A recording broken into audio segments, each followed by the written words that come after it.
What is going on, guys? Welcome back to the channel. So it's been a while since I made a video. Been super busy with things, but I'm hoping we're gonna get some consistent content going, and I'm gonna hopefully answer a bunch of questions about the tank for you guys. So we have had some changes to it. Also, it's in a new position now.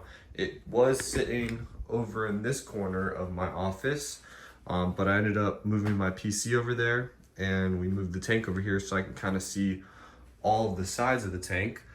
So we got that done, and when I did that transfer from one side of the desk to the other, I ended up cleaning, basically doing a full deep clean of the tank and moving some things around. So we'll kind of go over what's changed and how everything's doing.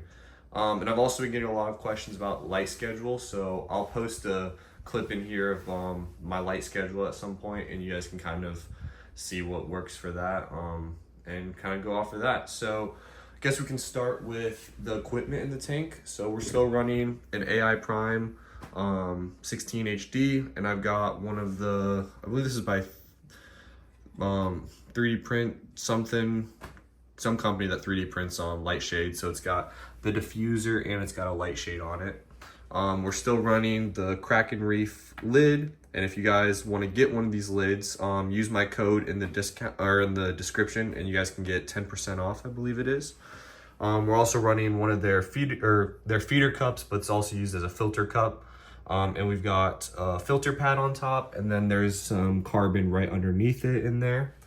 For the return pump, we're using a Sicce Nano. It's running good, haven't had any issues with it. And we've got a VCA on it from Vivid Aquatics.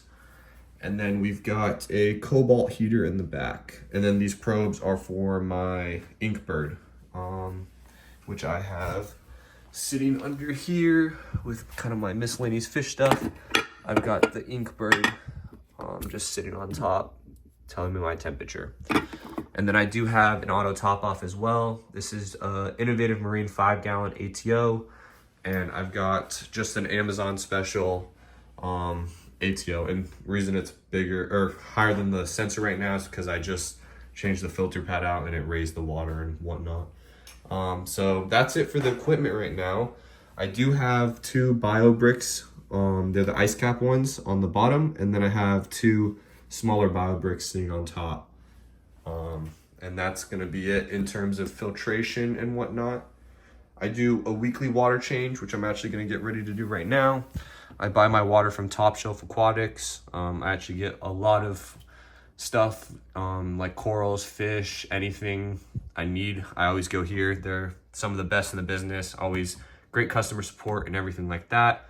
And on this tank, it is a total of, I believe it's 4.8 gallons. I always do 2.5 gallon water changes. So it's just, I have one of these empty. So I'll empty out 2.5 gallons and then I'll just refill with the same amount. So there's no measuring or anything like that. So let's kind of dive into the tank, I guess. So fish wise, we did have a different clownfish at one point. It was my mom's.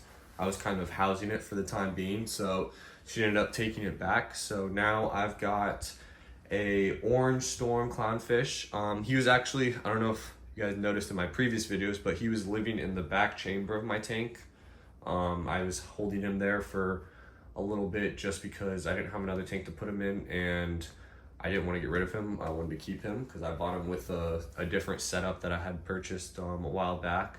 So he was kind of hanging out in the back chamber for a while, and once my mom took back her fish, I ended up putting him into the main part, and the tank's doing a lot better now. When he was in the back chamber, it was messing with the flow and whatnot because it was clogging my return pump, because obviously he was past the filtration portion. He was hanging out in this section right here, and it was just messing up everything in terms of things behind the tank. But we've added some more corals as well. I'll show you guys the fish first though, so you guys can kind of see. He's right here, super pretty, super healthy. And anyone who has clownfish, I would highly recommend this food, soft clownfish food. I've never had clownfish eat so well, and their colors just, I mean, you guys can see I have a blue light on, or quite a blue spectrum, and I mean, he's bright. You can tell his colors are really popping, and everything's doing good with him. I will throw on my coral lens so you guys can kind of see corals a little better. So we'll start on the right side and kind of go to left. So in the back, we actually have a rock flower anemone, which just moved. He's now back there for some reason. And then I do have a little aptasia right here. I need to kill that soon. We've got my Indo Gold torch. It's 2 heads currently, and it's about to split into 3 heads. We've got some zoas up top and then an encrusting coral. Not sure on the name of that one. I believe these are, one of them's King Midas, and then the other one I can't remember what it is. But there's some zoas up top. Here's my Goniapora. I believe it's a red Goni or a strawberry, something like that. We've got my grail in this tank. This is a Dicerius plate. It's hard to pick it up on camera, but the color in person is just crazy.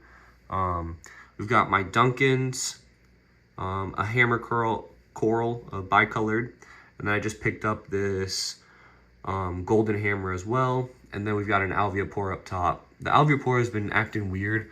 I've been struggling to get that coral to grow, but it's opening up, so I can't complain, but the color's just not really perfect yet. And then we've got some other zoas down here. So that's kind of how the tank's looking right now.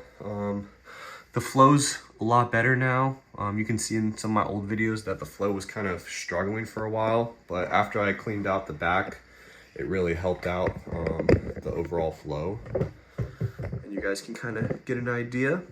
And then I'll let you guys know, I do currently feed, obviously, the clownfish food. And then I do LPS pellets every once in a while. These are great too for like coral, or the torches, the hammers, the Gonis will sometimes eat them, and the Duncans. And then I will do coral aminos as well sometimes. And then the main primary feeding method for the corals is going to be Reef Energy from Red Sea. I do that every other day. And then I also will sometimes do this Polylab Poly Booster. You throw this in the tank 10 minutes before you're going to feed and turn all the flow off. And it really gets all of the tentacles and the feeders on the corals to get all ready for food. And they'll spread out quite a bit and get a lot more in. And then the last thing I'll feed is Reefroids every once in a while. But I try not to do that too much because I find that it makes the tank really dirty. And this tank is, I don't know, I've never had an issue with algae in this tank, so I'm trying to just keep it like that and not have to worry about it. But I do, my nutrients are super low in this tank because there's only 1 fish. So I think I'm going to add another fish soon, but we'll kind of see. If you guys have any suggestions, please leave it in the comments of what I should add to the tank. And I'll definitely read all of them and figure out what we're going to add next. But that is kind of a little update on the tank. I'll go ahead and pop up my lighting schedule right now. So as you guys can see, I do just a standard ramp. So it turns on at 10 o'clock, starts ramping up for an hour. And then after the hour, it's at full power for my schedule. And then I do that until, I do a 12-hour schedule, so from 10 a.m. to 10 p.m. And then at 9 p.m. it ramps down until it's 10, and then it fully shuts off.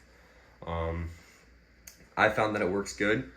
I think some corals are kind of hurting from the intensity of the light because it's not very powerful. But if I turn it up anymore, my plate starts to bleach, and I'm just not willing to do that. I think I might try hiding it in the shade possibly, but it's so happy in that corner that I don't know. I'm possibly looking at upgrading the tank. That might happen actually here soon. I'm looking at the UNS Systems tank because they actually make a peninsula style one that would fit perfect in this area, and I wanted to keep one that's kind of on the shorter side. I don't really want it to go too high because I do have some outlets right above it. So that's trying to stay like that.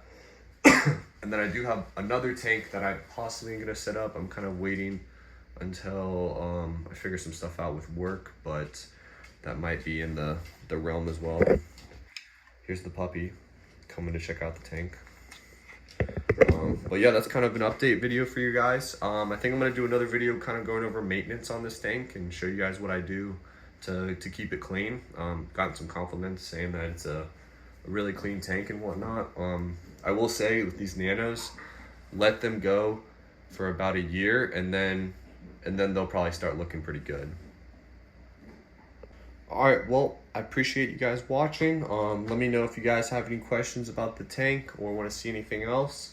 And I'll catch you guys in the next one. Make sure to like, comment, subscribe. Peace out.